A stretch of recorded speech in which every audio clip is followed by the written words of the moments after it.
सत्यवादी प्रसिद्ध शैव क्षेत्र बराल निवासी सुसाहित्यिक गवेषक गायक ज्ञानसागर गुरु सच्चिदानंद महापात्र धर्मपत्नी स्वर्गीय सत्यभामा महापात्र स्मृति में स्थापित सत्यभामा सारस्वत अनुष्ठान द्वितीय वार्षिक उत्सव आज अनुष्ठित हो। स्वर्गीय श्रीमती महापात्र सुयोग्य पुत्र विशिष्ट साहित्यिक गवेषक वास्तु तथा ज्योतिष विशारद सत्यभामा सारस्वत अनुष्ठान संपादक डॉ देवीप्रसाद महापात्र उद्यम आयोजित यह स्मृति समारोह में प्रख्यात साहित्यिक प्राध्यापक कैलाश चंद्र टिकायत राय सभापतित्व करते। मुख्य अतिथि भाव सत्यवादी पंचायत समिति अध्यक्ष श्रीजुक्त सुनील कुमार पंडा, सम्मानित अतिथि भाव वरिष्ठ साहित्यिक कवि तथा साहित्य पत्रिका प्रियपत्रर संपादक विपिन दलई और वरिष्ठ सांबादिक दिलीप कुमार धाउड़िया जोग देथिले। समारोह में स्वर्गीय महापात्र स्मृति स्मरणिका सत्यभामा अतिथि द्वारा उन्मोचन कर एक मनोज्ञ राज्यस्तरीय कविता आसर अनुष्ठित होता। राज्यर कोण अनुकोण लब्ध प्रतिष्ठा कवि कवयित्री माने बोऊ बा माँ आधारित स्वरचित कविता पाठ करते। राज्यर आगधाड़ीर युवा कवयित्री सर्वाणी दास और पाला गायक तथा कवि विजय पट्टनायक कविता आसर संयोजना करते।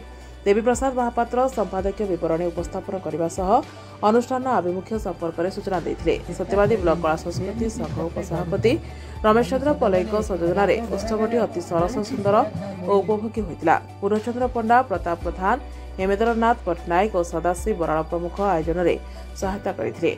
ब्यूरो रिपोर्ट, खबर सत्यवादी। देवीप्रसाद महापात्र ओडिशा जानती वास्तविक ज्योतिर्विद कवि हिसाब से चंदनर बास मलय पासे बसंत ठिकणा कोइली रखे आम जीवनर सबु ठिकणा रे लेखिछि जे निज ना सेई परा मो माँ सेई परा मो माँ माँ एक नियारा संपर्क मातृत्व एक नियारा शब्द जहाँ को निशब्द रे बुझी हुए निशब्द रे मापी हुए। माँ को मापी हुएनी। माँ शब्द रे ब्रह्मांड थाए, माँ शब्द रे आरंभ थाए, माँ शब्द रे शेष थाए। मो बोऊ जितेबाला अफेरा नईर यात्री होता ईश्वरंकर गुप्त मंत्रणा भितर जितेबाला से मंत्रित होता आकाश तारा ही जाइथिला समस्ते स्मरणिका छापंती निज निज बाबा माँ उद्देश्य मु एक भिन्न कथा चिंता करी जे जदि स्मरणिका मु गोटे छापुची मो बोऊ को केते जण पढ़िबे। तो तार प्रथम श्राद्धवार्षिक मु गोटे पत्रिका छापी से पत्रिकार ना देती सत्यभामा, मो बो ना जेहेतु सत्यभामा।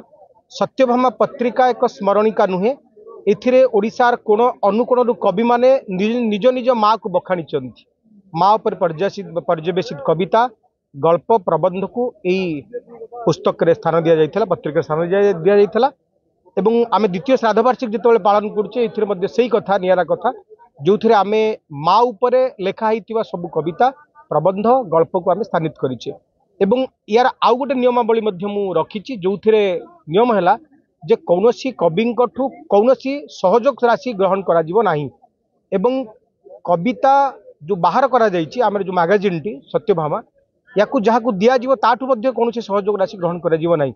याकू बिना मूल्य रे बंटन करा जिवो समस्त कवि मान को समस्त पाठक माने जो माने इच्छुक रे बहिटी को नै परिबे एवं जो कवि माने चाहिए निज कविता को यही मैगजीन रे स्थानित करि परिबे। प्रत्येक वर्ष मैगजीन टी बाहरिबो जो थे मो बोर नाटी सत्यभामा ए ना को समस्त मन रखिबे, समस्त जानिबे एवं निज निज माँ को मध्य मन पकेबे। माँ पई दिनटी प्रत्येक वर्ष बैशाख मासर अमावास्या दिन यही पर्वटी को आम पालन करवा। सत्यभामा कविता पाठ करथिले एथिरे 100 रु अधिक कवि वर्तमान सामिल हो सारी। केवल कवि नुहंती, संकीर्तन गायक, पाला गायक, अनेक लोकनाटक कलाकार माने बहुत गायक सिंगर अभिनेता स्वतःपूर्त भाव में महोत्सव में सामिल होती। समस्त को मोर साधुवाद।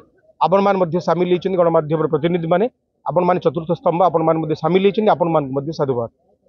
बराल बालुंकेश्वर ये पवित्र पीठरे मांकर वंदना प्रकृत रे सत्यवादी माटी को केवल धन्य करे नहीं, यही माटीरू मातृ चेतना सारा विश्व को प्रसारित होईछि। देवदेव महादेव शिव से निजे मध्य पुरुष रूप निज को न रखी से अर्ध नारीश्वर हो जाइतिले। तार कारण होची नारी बिना पुरुषर स्थिति नहीं, नारी बिना पुरुषर शक्ति नहीं।